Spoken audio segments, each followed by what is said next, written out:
ሰላም የፕሮግራማችን ተከታታዮች ሰላም እንደምን አላችሁ? ዛሬ ፍቅር እንደገና የተሰኘውን ፕሮግራሙን ደግሞ ይዘን መተናል።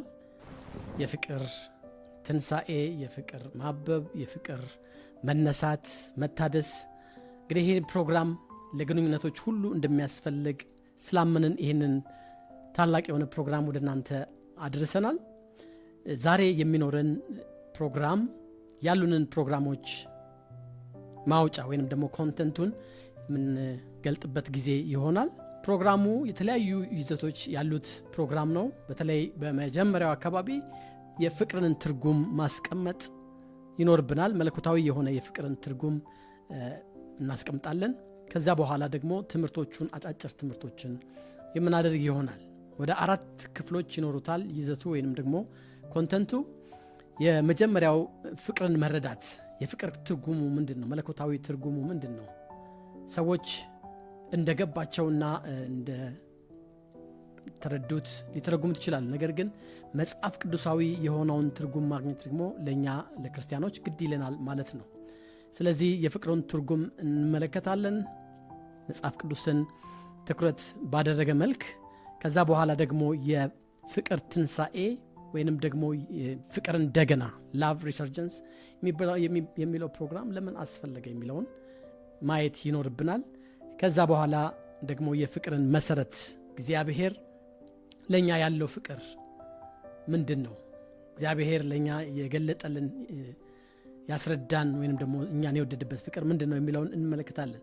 በሁለተኛው ክፍል ደግሞ ፍቅር በተለያዩ ግንኙነቶች ውስጥ ምን ይመስላል? ለእግዚአብሔር ያለን ፍቅር በትዳር ውስጥ፣ ፍቅር በቤተሰብ ውስጥ፣ ፍቅር በተለያዩ ግንኙነቶች ውስጥ ወይንም ደግሞ በማህበረሰባችን ውስጥ፣ ፍቅር በቤተ ክርስቲያን፣ እንዲሁም ፍቅር በስራ ቦታም በተለያዩም በአገልግሎትም ስፍራ ሁሉ የፍቅርን ትርጉም የፍቅርንም ደግሞ ትምህርት ልናይ ይገባናል ማለት ነው።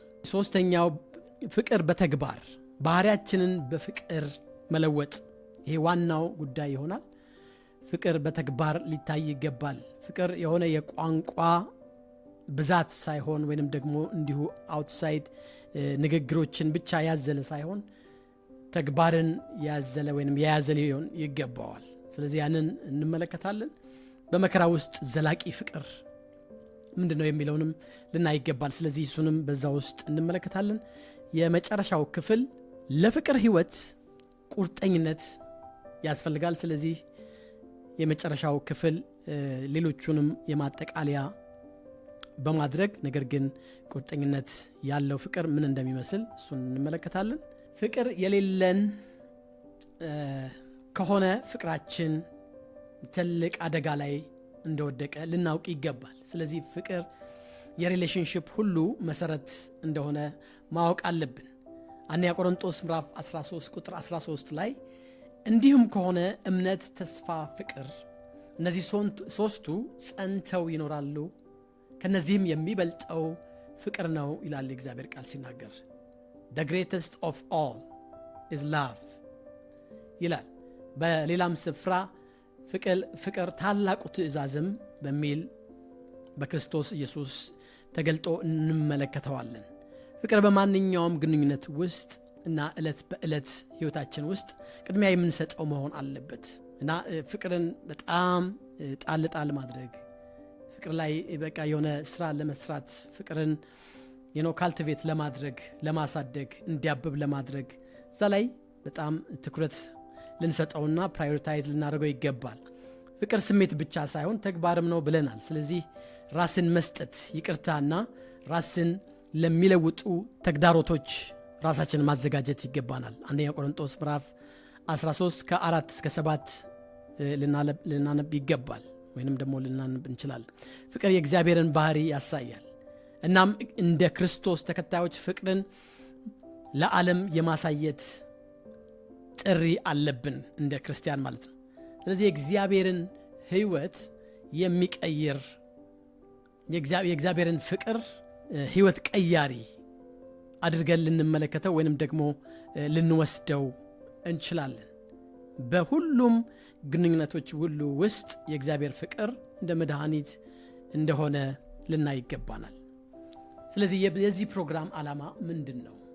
የዚህ ፕሮግራም ዓላማ ከፍቅር ሕይወትና ተግዳሮቶቹ ጋር እንዲሁም ለማንኛውም ሰው ተስፋ እና መመሪያ፣ ጠገንና ተሐድሶ፣ ፈውስ እና ትንሣኤ ማምጣት ነው። የዚህ ፕሮግራም ዓላማ ላቭ ሪሰርጀንስ፣ የፍቅር ማበብ፣ የፍቅር መነቃቃት፣ የፍቅር መገንባትና ማደግ ነው የዚህ ዓላማ። የዚህ ፕሮግራም ዓላማ በእግዚአብሔር ረዳትነት በፍቅር የማደግ ሕይወት ላይ የምናደርገው ጉዞ እንደሆነ እንመለከታለን። ስለዚህ በዚህ ውስጥ ሁላችንም ልንሳተፍ እንችላለን።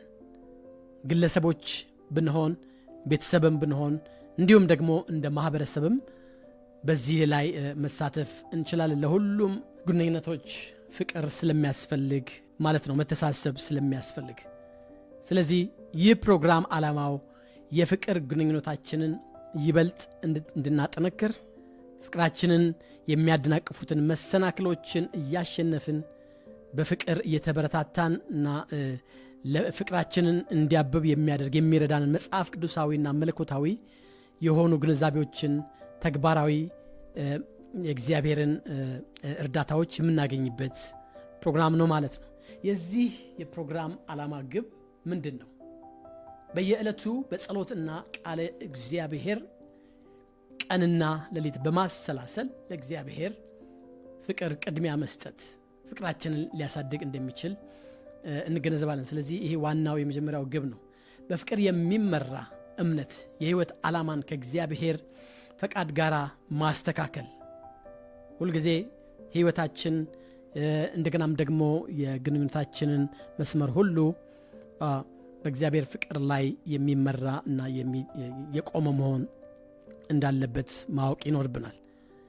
የእግዚአብሔርን ፍቅር በክርስቶስ ህይወት ሞትና ትንሣኤ ላይ ማድረግ አለብን። ይህንን ሁሉ ያካተተ ነው።